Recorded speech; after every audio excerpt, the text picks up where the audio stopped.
Pendant des années, il était intouchable. L'un des hommes les plus puissants de l'industrie musicale, entouré de luxe, de silence et de secrets. Mais aujourd'hui, ce silence a été brisé. Devant un tribunal rempli de tensions, son plus fidèle garde du corps a pris la parole. Et ce qu'il a révélé a bouleversé le cours du procès, à jamais.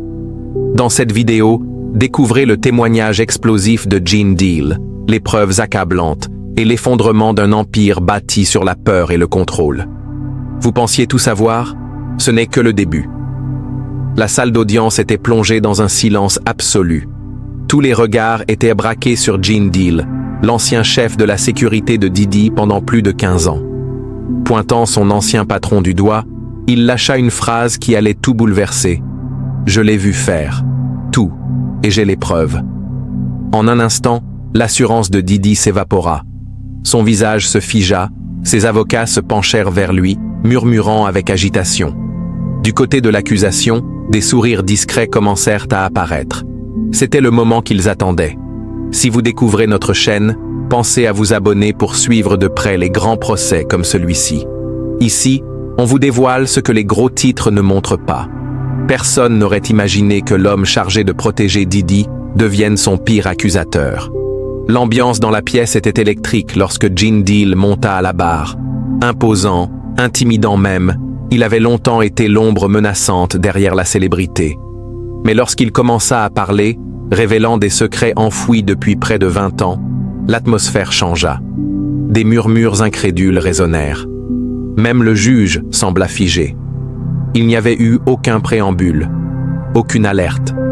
Juste Gene Deal, calmement, décrivant les scènes auxquelles il avait assisté.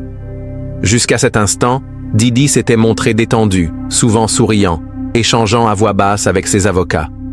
Mais tout bascula. Était-ce le choc de voir celui qui connaissait tout de ses coulisses prêt à tout révéler? Était-ce la peur de savoir qu'un témoin de ses moments les plus privés s'apprêtait à tout déballer? Peut-être était-ce simplement la trahison ultime, celle d'un homme qu'il pensait loyal à vie. Diddy n'était plus une star à cet instant. Il était un homme d'affaires qui réalisait, trop tard, qu'il avait confié trop de secrets à la mauvaise personne. Et à mesure que Gene Deal parlait, on comprit que le tribunal n'était pas prêt pour ce qu'il allait entendre.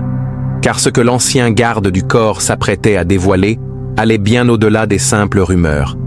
Il allait parler de soirées privées, de comportements douteux, d'un système entier construit pour dissimuler des abus. Et surtout, il parlait en tant que témoin direct.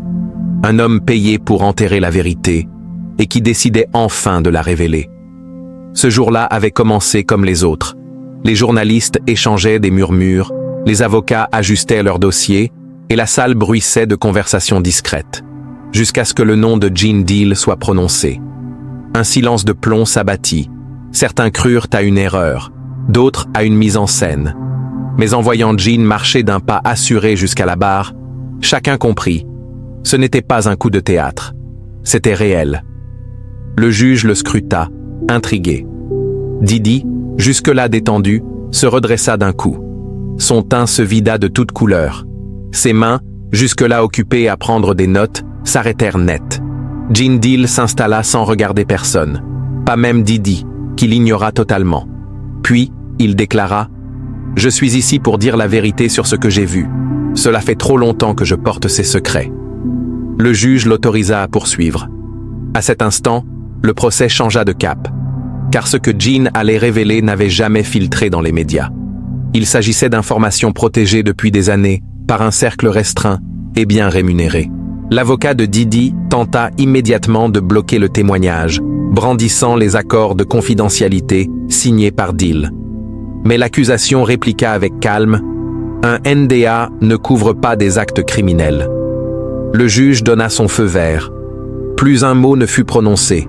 Les journalistes tapaient frénétiquement.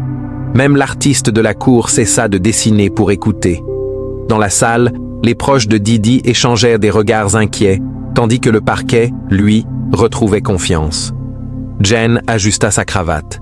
Il regarda le jury droit dans les yeux. Ce que je vais dire ne vient pas de rumeurs. Je l'ai vu de mes propres yeux. On me payait pour que personne d'autre ne voie. Un frisson parcourut la salle. L'avocat principal de Didi se leva pour interrompre à nouveau, mais cette fois, Didi l'arrêta lui-même, comme s'il savait déjà ce qui allait suivre et qu'il voulait l'entendre. Jusqu'où Jean allait-il aller? C'est alors que le procureur présenta plusieurs dossiers de preuves au juge, en les faisant enregistrer comme pièces à conviction. Gene Deal avait non seulement pris la parole, mais il avait aussi remis des documents pour appuyer chacun de ses propos. Registres d'employés, journaux de sécurité, photos. Tout le plaçait bien sur les lieux des événements mentionnés. Le juge parcourut les éléments de preuve, hocha lentement la tête, puis l'invita à continuer. Jean inspira profondément. Ce qu'il s'apprêtait à dire allait bouleverser l'audience. « J'ai gardé tout ça en moi pendant trop longtemps », commença-t-il. Pendant plus de 25 ans, il avait travaillé dans la protection rapprochée, veillant sur certaines des plus grandes célébrités du showbiz. Pourtant, rien ne l'avait préparé à ce qu'il allait vivre en travaillant pour Sean Combs. Il se tourna vers Didi, le fixa et lâcha. « Tu m'as rendu complice. » Tout avait commencé comme un contrat classique, une offre transmise par une agence spécialisée dans la sécurité des VIP. Le poste semblait prestigieux, la paie était exceptionnelle. On lui avait dit qu'il serait le chef de la sécurité d'une superstar. Le salaire proposé était le double de ce qu'il gagnait à l'époque. Ancien militaire, puis garde du corps privé, il pensait savoir dans quoi il s'engageait. Mais dès son arrivée au manoir de Didi, il comprit que ce poste allait être différent. La propriété était gigantesque, avec des ailes séparées, des pièces cachées et un personnel qui évitait soigneusement les regards. L'ambiance était tendue, pesante. Les autres agents de sécurité chuchotaient, méfiants. En posant quelques questions simples sur les procédures de sécurité habituelles, il fut aussitôt pris à part par son prédécesseur, sur le départ. Ce moment, avoua-t-il, aurait dû lui mettre la puce à l'oreille. On lui parla de confidentialité, du besoin de préserver l'intimité de M. Combs. Mais pour lui, ça ressemblait davantage à un moyen d'éviter toute traçabilité. Peu à peu, il fut exposé à des règles étranges. Les consignes concernant les invités étaient strictes. Qui pouvait sortir, à quel moment, sous quelles conditions. Ce n'était plus de la protection, c'était du contrôle. Au bout de 2 semaines, après plusieurs événements privés, Didi s'adressa directement à lui. Il se souvient encore de ces mots. « Tu ne travailles pas juste pour moi. Tu travailles pour la marque. Et rien de ce que tu vois ici ne doit sortir d'ici. » Et ce sourire qu'il fit, ce n'était pas un sourire chaleureux. C'était le sourire de quelqu'un qui possède. À cette époque, Jean soutenait sa famille. Il venait d'acheter une maison. Le salaire était trop bon pour refuser. Mais ce qu'il voyait le mettait de plus en plus mal à l'aise. Alors, il prit une décision. Il allait documenter tout cela, au cas où. Il commença à tenir un journal personnel, notant chaque incident, chaque conversation suspecte. Il prit également des photos et des vidéos discrètes avec son téléphone. Ce n'était pas pour me venger ou menacer. C'était de l'autoprotection, expliqua-t-il. S'il arrivait quelque chose, il ne voulait pas être le seul à porter le chapeau. Le juge l'interrogea alors sur les fameux accords de confidentialité. « Oui, votre honneur. J'en ai signé plusieurs. Presque chaque année. À chaque fois, ils étaient de plus larges, plus restrictifs. Selon lui, dès 2015, il n'avait même plus le droit légal de parler de quoi que ce soit, même si c'était criminel. » L'avocat de Didi tenta de faire exclure les preuves, s'appuyant justement sur ces NDA, mais le procureur répliqua « Un accord de confidentialité ne peut pas empêcher une personne de signaler un crime ou de témoigner dans une procédure pénale. » Après réflexion, le juge donna raison au parquet. Le témoignage de Gene Deal serait autorisé, tant qu'il concernait directement les faits incriminés. Deal précisa qu'il avait remis tous ses documents aux enquêteurs fédéraux 3 mois plus tôt, après avoir vu une vidéo de surveillance dans un couloir d'hôtel, celle montrant Didi agressant Cassie. Cette scène, je l'avais déjà vue. Encore et encore. Ce n'était pas un accident. C'était la norme. Alors que le procureur s'apprêtait à montrer la première pièce à conviction, un journal de sécurité de 2008, Didi commença à se tortiller sur son siège. Son avocat lui passa un mot. Didi le lut avec une grimace. Personne dans la salle ne savait encore ce qu'ils allaient découvrir. Puis, le premier document fut affiché à l'écran. La première pièce affichée à l'écran était un journal de sécurité, signé de la main de Gene Deal, daté du 15 mars 2008. Parmi les entrées, on pouvait lire des mentions comme 3h15, invité tentant de quitter les lieux, retenu dans l'aile Est sur ordre du patron. Et plus loin, 4h20, sujet calmé et reconduit dans la zone principale après intervention du patron. Gene expliqua que ces termes codés, retenue, intervention du patron, faisaient partie du langage interne imposé au personnel de sécurité. On leur avait expressément demandé de ne jamais écrire les choses telles qu'elles se passaient réellement. Retenue signifiait qu'une personne avait été physiquement empêchée de partir. Quant à intervention du patron, cela faisait référence à une action directe de Didi.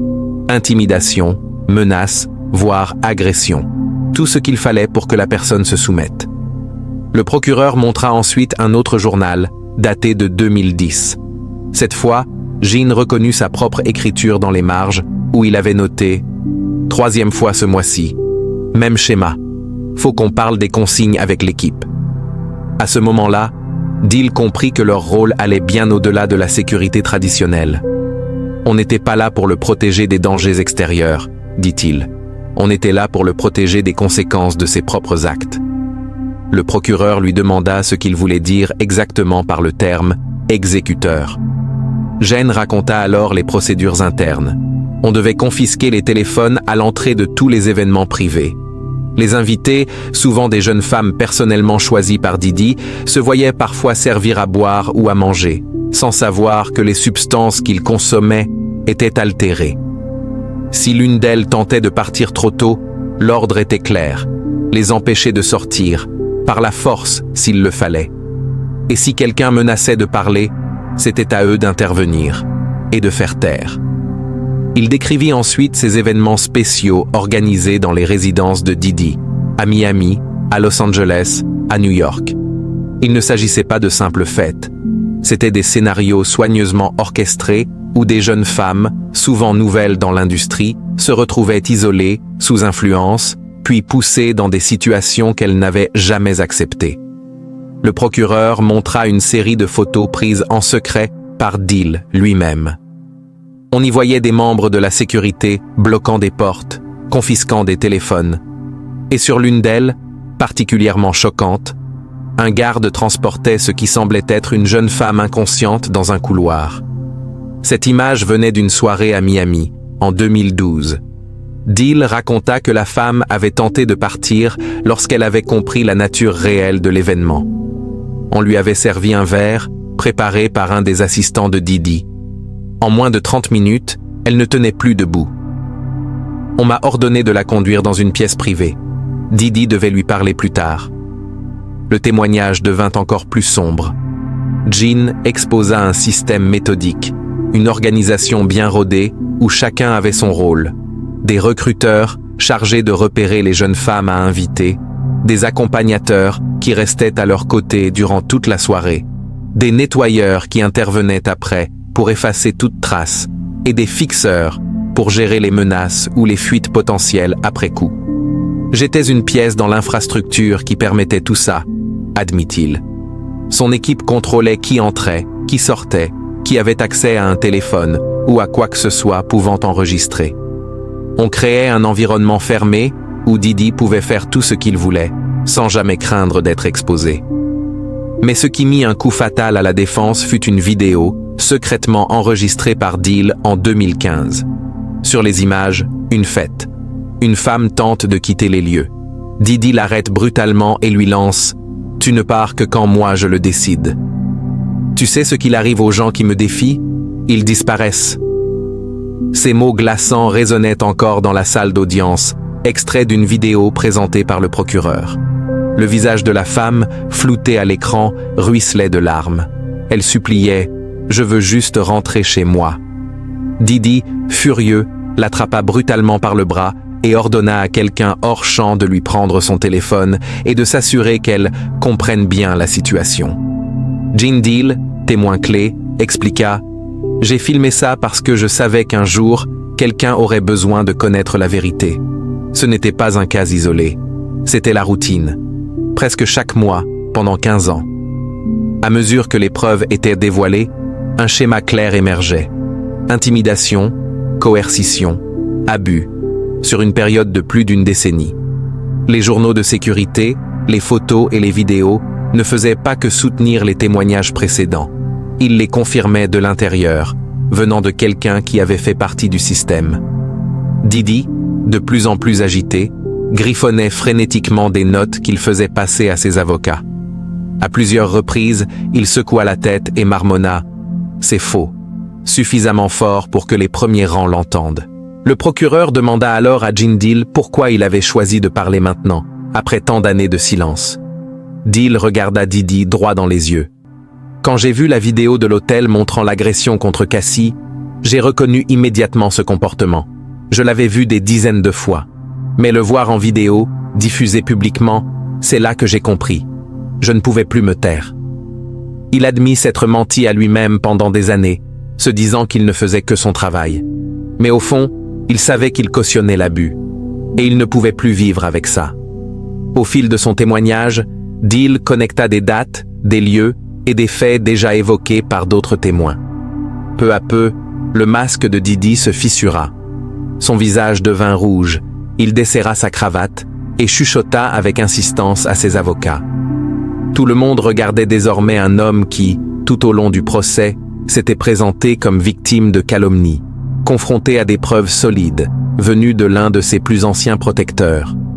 Dil expliqua qu'il avait suivi Didi dans de nombreuses pièces privées au fil des ans, pensant qu'ils allaient discuter de sécurité. Mais ce qu'il avait vu l'avait marqué à jamais. Des jeunes femmes, désorientées, parfois connues pour leurs apparitions dans des clips ou des campagnes publicitaires, cherchant de l'aide du regard. Certaines avaient l'air terrifiées, dit-il. D'autres personnes étaient présentes. Parfois elles filmaient. Et Didi, lui, semblait tout diriger avec un naturel déconcertant. Il s'interrompit, avala difficilement sa salive. Je ne savais pas comment quitter ce travail. Et c'est justement ça, le piège. Une fois que tu es dedans, tu ne sors plus. Il raconta un épisode de 2011. Quelques jours après avoir assisté à une scène particulièrement troublante, il reçut un appel anonyme. Une voix lui dit simplement « Le boss sait que tu poses des questions. Souviens-toi de ton NDA et de ta famille. » Puis l'appel coupa. Il pensa d'abord à une menace vide, jusqu'à ce qu'un colis arrive chez lui. Aucune adresse. À l'intérieur, une clé USB. Il hésita à l'ouvrir, mais finit par le faire. Dessus, une vidéo de lui-même. Il aidait à retenir une femme qui essayait de fuir une fête. Je ne me souvenais pas avoir participé, mais là j'étais, debout près de la porte, empêchant quelqu'un de sortir. Et derrière la caméra, la voix de Didi. Maintenant, on a tous les deux quelque chose à perdre. Dil décrivit la peur absolue qu'il avait ressentie à ce moment-là. J'ai compris que je n'étais pas juste un employé. J'étais coincé. C'est à partir de là qu'il commença à documenter méthodiquement tout ce qu'il voyait. Plus pour lui, mais pour les autres. Il y avait des victimes sans voix, sans pouvoir, aucun moyen de se défendre. J'ai pensé que si je collectais assez de preuves, un jour, justice pourrait être rendue. Le procureur présenta d'autres preuves, journaux, notes personnelles couvrant la période de 2012 à 2020. Tout montrait comment Didi gardait le contrôle, non seulement sur les victimes, mais aussi sur ses propres employés. Des SMS envoyés par Didi à Dil, lui demandant de gérer des situations, des emails à propos du nettoyage de différentes propriétés, des photos montrant des scènes du lendemain matin, chambres ravagées, vêtements de femmes jetés au sol. Un message de 2016 attira particulièrement l'attention. Besoin d'un balayage complet de la maison de Miami. Tous les appareils, toutes les pièces. Si quelque chose a été enregistré, trouve-le et détruis-le. Pas d'exception. Dil expliqua que l'opération s'était étendue avec le temps. Ce n'était plus seulement dans les résidences. Il y avait désormais des suites d'hôtels, des villas louées, même des yachts. Peu importe où ils allaient, le même système était mis en place. Confiscation des téléphones, surveillance des sorties, substances disponibles et une équipe prête à intervenir si problème. Quand le procureur l'interrogea sur la présence d'autres célébrités ou figures de l'industrie lors de ces événements, Deal cita plusieurs noms de personnalités connues, certaines actives, d'autres mal à l'aise, mais silencieuses. Tout le monde ne participait pas, dit-il. Certains repartaient dès qu'ils comprenaient ce qu'il se passait, mais la plupart restaient muets, par peur d'être blacklistés, ou pire. Et Diddy, lui, ne manquait jamais de rappeler à tout le monde qui était aux commandes. Je construis des carrières, et je peux aussi les détruire. C'est ainsi que Diddy aimait rappeler son pouvoir. Gene Deal décrivit en détail comment son ancien patron utilisait un mélange de cadeaux généreux, promesses d'opportunités et menaces à peine voilées pour s'assurer la loyauté de son entourage. Il offrait des primes exceptionnelles pour gérer situations sensibles, invitait sur son yacht privé, faisait croire à chacun qu'il faisait désormais partie d'un cercle privilégié. Puis, au détour d'une conversation, il évoquait l'exemple d'un ancien collaborateur licencié et aujourd'hui incapable de retrouver du travail dans l'industrie. Le message était limpide. Reste loyal ou tu en paieras le prix. Les enregistrements et documents présentés à l'audience venaient renforcer les accusations. Ils contenaient des conversations évoquant des paiements pour acheter le silence de témoins potentiels, la destruction de preuves ou encore des échanges pour s'aligner sur une même version afin de protéger la réputation de Diddy. À mesure que le témoignage avançait, certains jurés semblaient profondément troublés. Ils prenaient des notes, visiblement secoués. Diddy, lui, ne bougeait plus. Son agitation laissa place à un regard fixe, froid et glacial, dirigé droit sur Gene Deal. Arrivé au bout de ce segment de son récit, Deal s'exprima sans détour. J'ai été complice. Chaque jour où je suis resté à ce poste, chaque fois que j'ai empêché quelqu'un de sortir, chaque fois que j'ai détourné les yeux, j'étais une partie du problème. Je ne peux pas revenir en arrière. Mais aujourd'hui, je peux dire la vérité. Et j'espère que cela aidera les victimes à obtenir justice. C'est à ce moment-là, selon lui, que les menaces personnelles commencèrent. Des appels étranges en pleine nuit, des voitures stationnées devant chez lui, des comportements suspects. Les enseignants de ses enfants rapportèrent que des hommes inconnus posaient des questions sur leur emploi du temps. Je savais ce que c'était. C'était de la pression. Diddy n'avait rien dit directement. Il n'en avait pas besoin. Il avait simplement fait comprendre que le prix de son silence, c'était la sécurité de sa famille. Pendant des années, Deal continua à jouer son rôle en apparence. Il assistait aux réunions, souriait, minimisait les doutes de sa femme. Mais à chaque fois qu'il voyait une affaire sortir dans la presse, Cassie, ce producteur masculin ou d'autres, il se posait la même question. Si eux osent parler, pourquoi est-ce que je reste silencieux? Il balaya la salle du regard. Diddy n'a pas seulement blessé ses femmes, il a corrompu tout ce qui l'entourait. Il nous a tous rendus complices de ses actes. Et c'est ça, dit-il, qui l'a finalement conduit devant la justice. Il marqua une pause, fixa les jurés, puis se pencha vers le micro. Ce n'était pas juste un travail qui m'avait piégé. Tout chez lui était conditionnel. Chaque faveur, chaque prime, chaque mot aimable, tout venait avec des ficelles invisibles. Et il conclut cette partie en expliquant que le système de rémunération lui-même était conçu pour acheter le silence. Mon salaire de base était bon, mais le vrai argent venait des primes. C'est ainsi que Gene Deal écrivit le système mis en place autour de Diddy. Les plus grosses sommes n'étaient pas fixes. Elles étaient liées à des événements particuliers ou à la gestion de situations sensibles. Et s'il partait, non seulement il perdait cette manne, mais il savait qu'il serait blacklisté dans tout le milieu. Pire encore, il vivait avec la peur constante que les preuves de sa propre implication soient utilisées contre lui. Ce n'était pas un incident isolé. C'était devenu un mode de fonctionnement. Diddy n'avait pas besoin de menacer ouvertement. Il avait mis en place tout un système silencieux, des avocats prêts à sortir des NDA à tout moment, des comptables utilisant des primes comme levier, des équipes de sécurité qui savaient trop de choses. Il avait construit une toile où chacun devenait complice, où tout le monde avait quelque chose à perdre.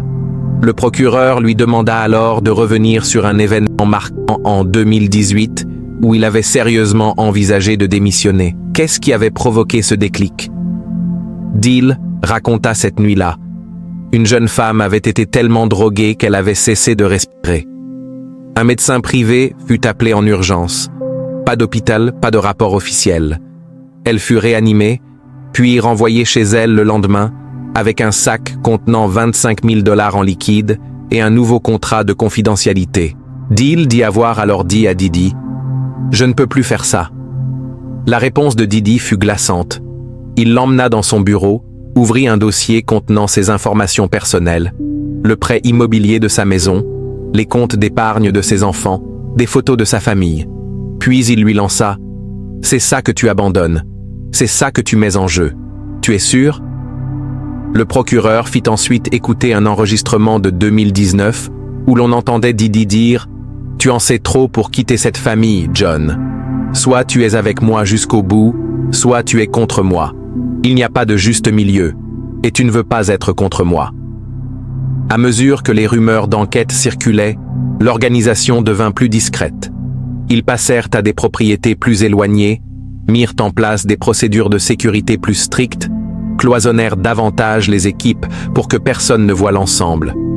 Mais les abus continuaient.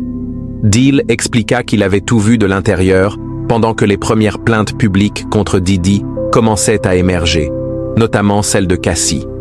Et tout le monde dans l'entourage savait que c'était vrai.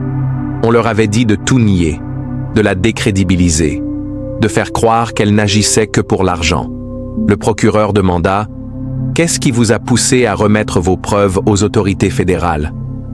Deal prit un ton plus grave, presque murmurant « Je suis resté silencieux pendant 15 ans. Je me persuadais que je protégeais ma famille, que parler les mettrait en danger. Mais quand la vidéo de l'hôtel fut révélée, montrant Didi en train d'agresser Cassie, tout changea. Il reconnut immédiatement ce comportement qu'il avait vu tant de fois. Puis, il reçut un appel d'un ancien collègue de la sécurité. « John, ils essaient de racheter la vidéo. Ils font pression sur la police. Elle pourrait disparaître. » Et c'est là qu'il comprit. Je ne pouvais plus me taire. Il décrivit cette sensation comme si le sol s'était effondré sous ses pieds. Il ne savait même pas que cette vidéo existait. Mais dès l'instant où il comprit qu'elle risquait d'être étouffée, il sut que ses propres preuves étaient peut-être le seul espoir de justice. Cette nuit-là, il ne dormit pas. Il ressortit ses carnets, ses photos, ses enregistrements, ses captures de messages. Tout était là. Une chronologie complète de 15 ans d'abus. Et il était le seul à l'avoir conservé. Ce qui m'a fait parler, ce n'était pas la peur. C'était la culpabilité. Il savait que s'il restait silencieux, d'autres seraient blessés. Mon silence aurait permis à ces abus de continuer. Et je ne pouvais pas vivre avec ça. Il déclara devant le tribunal « Un jour, mes enfants apprendront ce qui s'est passé. Je voulais qu'ils sachent qu'à la fin, j'ai fait ce qui était juste. » Alors, il contacta lui-même le FBI. « J'ai des preuves qui remontent à 15 ans. Posez vos questions. Je suis prêt à tout leur donner. » Il regarda le jury. Je n'étais pas juste un témoin. J'étais un complice. J'ai regardé, j'ai tout noté, et je me suis tu. Puis, il tourna à nouveau son regard vers Didi. Cette fois, le ton était tranchant. « Et toi, tu savais. » Gene Deal termina son témoignage avec une phrase simple mais lourde. « J'ai tout vu. » Pour sa déclaration finale, le juge lui permit de s'adresser directement à Didi. Il se leva lentement, fit quelques pas vers son ancien employeur, planta son regard dans le sien et parla d'une voix ferme. « Tu as construit un empire basé sur la peur. Tu appelais ça de la loyauté. Tu appelais ça la famille. Tu appelais ça la bad boy way. Mais tout ce que tu as bâti, c'est un système criminel qui a détruit des vies. » Didi resta figé, silencieux. Son avocat lui murmurait quelque chose à l'oreille. Deal, lui, ne cligna même pas des yeux. « J'ai vu ce que tu as fait à ces femmes. J'ai vu comment tu traitais ceux qui osaient te défier. J'ai entendu tes mots, derrière les portes closes. Tu blessais les gens pour le plaisir, pour le pouvoir. » Puis, Il sortit quelque chose de sa poche, un contrat, jauni et froissé. Son contrat d'embauche initial, signé en 2005. Il le leva et le montra à la salle. C'est ce jour-là que j'ai vendu mon intégrité, juste avant de découvrir ce que tu faisais réellement. C'est à ce moment-là que je suis devenu complice. Il se tourna vers les jurés.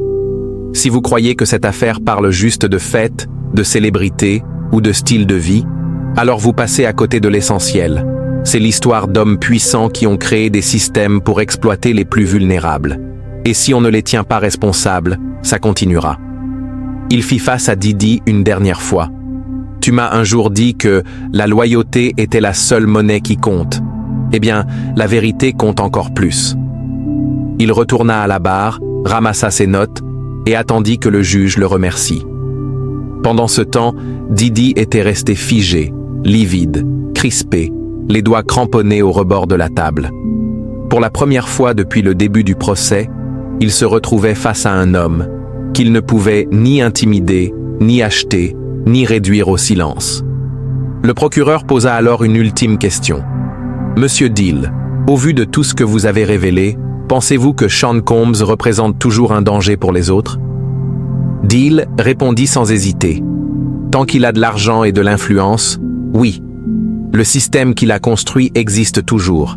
Ceux qui l'ont aidé sont toujours en liberté. Et les victimes, elles ont encore peur.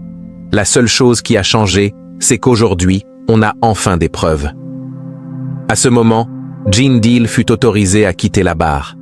Mais alors qu'il faisait demi-tour, Didi bondit de sa chaise. L'ambiance dans la salle devint électrique. Les agents de sécurité se rapprochèrent immédiatement. Avant même qu'on ne puisse réagir, Didi cria « Tu m'as trahi, après tout ce que j'ai fait pour toi !» Deal s'arrêta net. Il se retourna calmement. « Non, Sean, tu t'es trahi toi-même. Le jour où tu as cru que ton argent et ta célébrité te plaçaient au-dessus de la loi. » Le juge ordonna le silence immédiatement.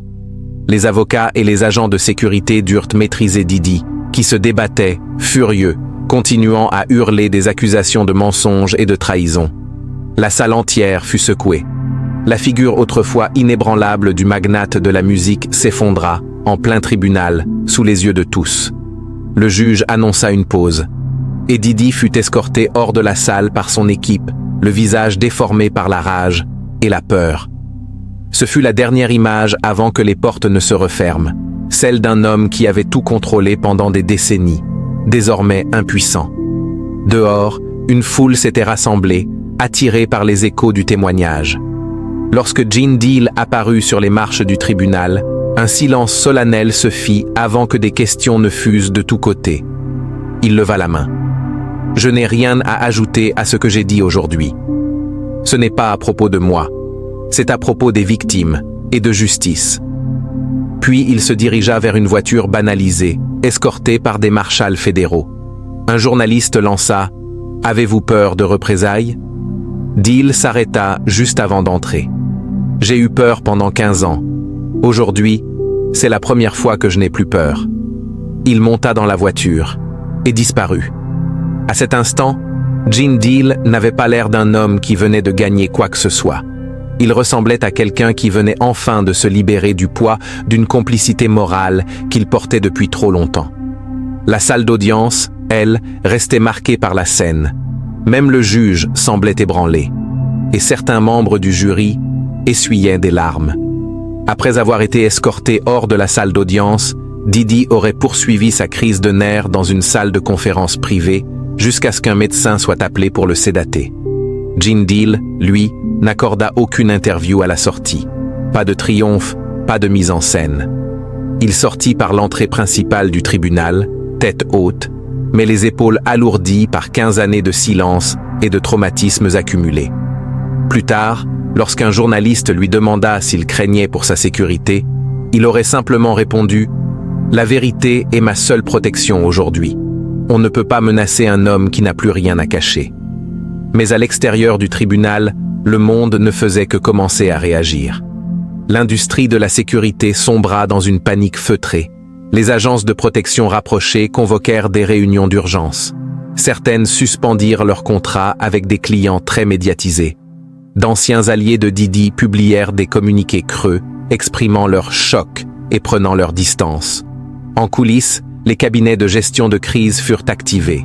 Les agences de relations publiques envoyèrent des mémos internes, incitant leurs clients à revoir de toute urgence leurs protocoles de sécurité et leurs clauses de confidentialité.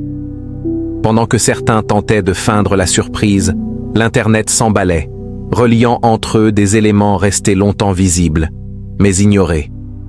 Des vieilles photos refirent surface, montrant Gene Deal, toujours en arrière-plan, toujours là, toujours silencieux. Des journaux de sécurité, autrefois fuités puis écartés, furent réexaminés avec un œil neuf. Et surtout, des accusations passées, souvent traitées comme des tentatives d'extorsion, reprirent une nouvelle crédibilité. Le public n'était pas seulement choqué, il était en colère, furieux qu'un homme comme Deal ait pu être un rouage de ce système, furieux que tant de signaux d'alarme aient été étouffés par des avocats et des lettres de menaces, et furieux que l'industrie du divertissement tout entière ait protégé ce genre de comportement pendant si longtemps. Une ère venait de s'achever, celle de la protection aveugle des puissants. L'équipe juridique de Didi tenta un dernier coup de poker. Elle déposa une requête en annulation du procès, arguant que le témoignage de Deal était préjudiciable et que ses preuves auraient dû être inacceptables en raison des NDA qu'il avait signés. La requête fut rejetée. Le juge trancha. Les accords de confidentialité ne peuvent légalement pas empêcher un témoin de dénoncer des crimes. Les experts juridiques se succédèrent dans les médias. Marcia Johnson, avocate pénaliste, déclara à CNN « Ce témoignage est dévastateur, car il vient de l'intérieur du système. Ce n'est pas une prétendue victime.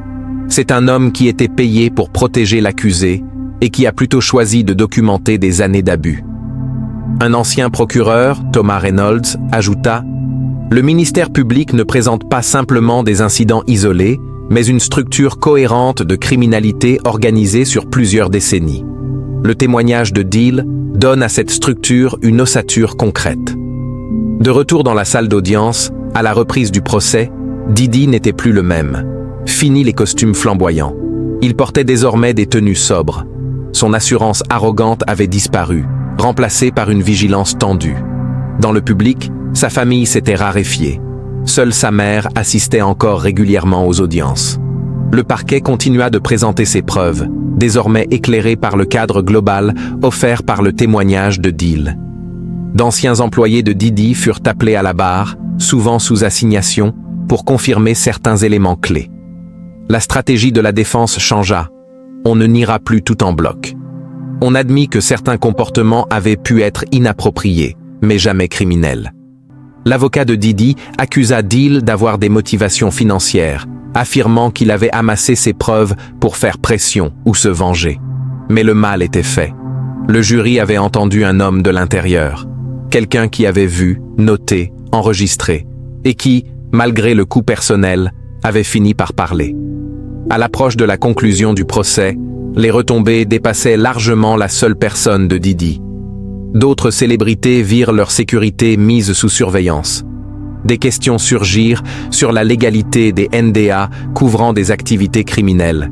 Et l'opinion publique ne parlait plus seulement d'un seul homme. Elle parlait d'un système entier.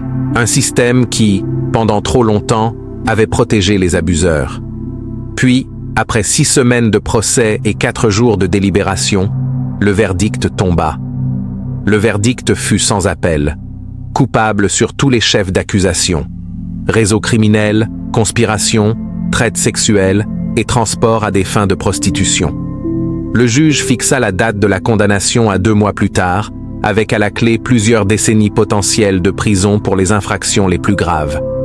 Quand Didi fut escorté hors du tribunal, menotté, il n'avait plus rien du magnate de la musique qui avait bâti un empire à plusieurs milliards. Il avait l'allure de ce que le jury avait reconnu en lui. Un criminel qui avait utilisé son pouvoir pour exploiter, réduire au silence et détruire. Devant le palais de justice, Gene Deal fit une brève déclaration. Aujourd'hui n'est pas une victoire personnelle. C'est peut-être le début d'une guérison pour les victimes. Je regretterai chaque jour de ne pas avoir parlé plus tôt. mais j'espère que mon témoignage empêchera d'autres hommes puissants de construire des systèmes d'abus et de silence. Ce procès allait devenir un tournant majeur dans l'industrie du divertissement. Des sociétés de sécurité mirent en place de nouvelles chartes éthiques et des mécanismes de protection des lanceurs d'alerte. Des législateurs présentèrent des projets de loi visant à limiter la portée des accords de non-divulgation en cas de soupçon d'infraction pénale. Les organisations de soutien aux victimes signalèrent une hausse des signalements, notamment de la part de professionnels du milieu artistique. Mais l'impact le plus profond fut peut-être le plus simple. Cela prouva une chose: même les systèmes les mieux verrouillés peuvent s'effondrer. Il suffit qu'un seul homme décide de dire la vérité. Si cette histoire vous a semblé importante, prenez un instant pour liker cette vidéo et vous abonner à notre chaîne. Nous sommes déterminés à vous offrir des enquêtes approfondies sur les sujets que d'autres préfèrent éviter. Votre soutien nous permet de continuer ce travail essentiel.